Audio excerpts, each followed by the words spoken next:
আসসালামু আলাইকুম আমার প্রিয় বন্ধুরা। আশা করি তোমরা সবাই ভালো আছো আর আমিও ভালো আছি। আর আজকে আমার সকল বন্ধুদের সাথে ইউনিক স্টাইলের মজাদার চিকেন রেসিপি শেয়ার করতে চলে আসলাম।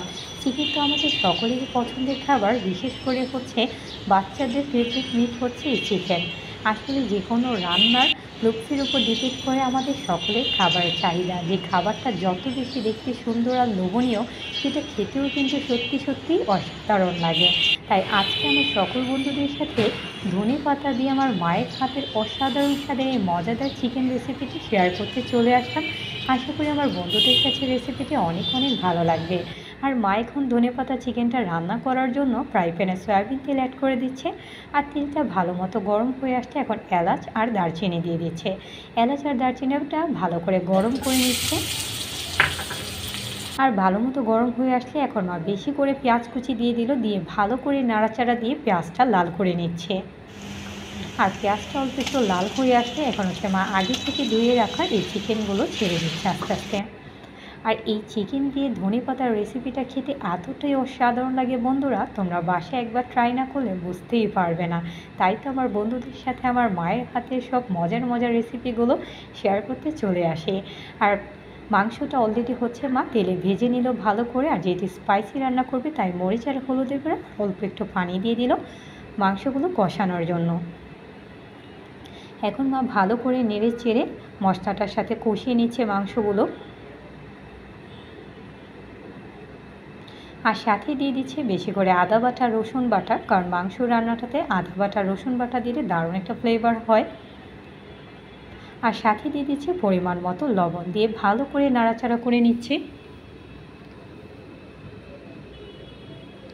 আর এখন হচ্ছে মা সাথে দিয়ে দিচ্ছে আগে থেকে কেটে রাখা টমেটো, কারণ মা হচ্ছে আজকে মাংসটা রান্না করছে টমেটো আর ধনেপাতা দিয়ে। তোমরা তো অনেকেই টমেটো আর ধনেপাতা দিয়ে মাছের আইটেম খেয়েছো, তবে এইবার ট্রাই করো টমেটো আর হচ্ছে ধনেপাতা দিয়ে এই মাংসের আইটেমটি, জাস্ট রেসিপিতে ফ্যান হয়ে যাবে। আর এখন মা কিছুক্ষণের জন্য ঢেকে রাখছে আর ঢাকনাটা তুলে নিচ্ছে। দারুণ ফ্লেভার আসছে বন্ধুরা, যা তোমরা পাচ্ছ না, তোমরা পেতে হলে কিন্তু অবশ্যই একবার হলো ট্রাই করবে। আর মায়ে এখন বেশি করে কাঁচামরিচ দিয়ে দিল আর আঁচটা বাড়িয়ে ভালো করে এখন নাড়াচাড়া করে পানিটা শুকিয়ে নিচ্ছে।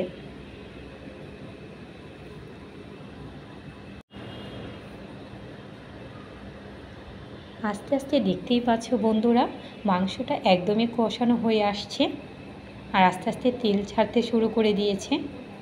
আর এখন হচ্ছে এই ধনেপাতা চিকেনের মেন ইনগ্রেডিয়েন্ট হচ্ছে ধনেপাতা, তাই হচ্ছে মা বেশি করে হচ্ছে ধনেপাতা নিয়ে নিয়েছে। আর এখন হচ্ছে মাংসটাতে উপর দিয়ে ছেড়ে দিচ্ছে। আর এই ধনেপাতা চিকেনটা তোমরা যদি বাসায় একবার ট্রাই করো, যেমন রান্নাতে ভিন্নতা চলে আসবে আর পরিবারের সকলের খাবারের চাহিদা আরও দ্বিগুণ বেড়ে যাবে। আশা করি আমার বন্ধুদের কাছে আমার মায়ের হাতের এই ইউনিক ধনেপাতা দিয়ে অসাধারণ স্বাদের চিকেন রেসিপিটা ভালো লেগেছে। তোমরা কিন্তু অবশ্যই বাসায় একবার হলেও ট্রাই করবে। আশা করি আমার সকল বন্ধুদের কাছে রেসিপিটি অনেক অনেক ভালো লাগবে। আর দেখতেই পাচ্ছ আস্তে আস্তে বন্ধুরা তেল চলে আসছে আর কিছুক্ষণের জন্য মা ঢেকে রাখছে। আর এখন ঢাকনাটা তুলে নিচ্ছে। তৈরি হয়ে গেল মায়ের হাতের অসাধারণ স্বাদের ধনেপাতা দিয়ে মজাদার chicken recipe. Like comment share করতে ভুলবে না। আর যারা যারা আমাকে সাপোর্ট করেছো অসংখ্য ধন্যবাদ। যারা এখনও সাপোর্ট করেনি সাপোর্ট করে ফেলো আমার নিত্য নতুন ভিডিও দেখার জন্য। আজকে এই পর্যন্ত। Thanks for watching my video. Allah Hafiz.